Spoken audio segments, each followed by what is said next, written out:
quite lovely, almost hand-sized piece of calcite sitting on a dolomite matrix. Now, what's interesting here, the calcite crystals look pretty clear, yet part of there's almost a, if this were from, to give you an indication, if this were from the Kalahari manganese fields, we'd think of perhaps gagiite. So there's most likely this almost a creamy mineral undertone. On my magnification, I don't see any underlying crystal form, but sitting underneath these calcite crystals. And these calcite crystals are pretty gem clear, so you'd actually be able to see through them, into them. You'd have most likely some inclusions as well of perhaps the background material. Slight reddishness, which would be caused by iron oxides.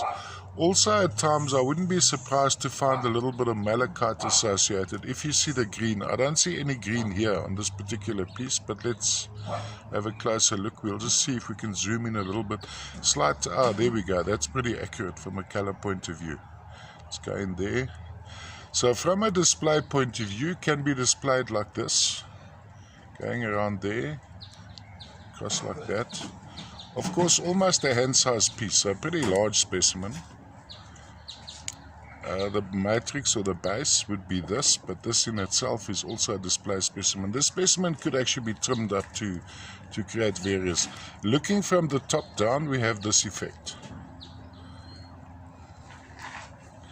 All the way from the famous old Tsumeb mine in Namibia, of course no longer being mined. I believe there was a problem with the water pressure, very high water pressure, so it cost them a fortune to pump the water out of the mine. Famous mine for copper and lead minerals at one deposit, causing amazing crystallization.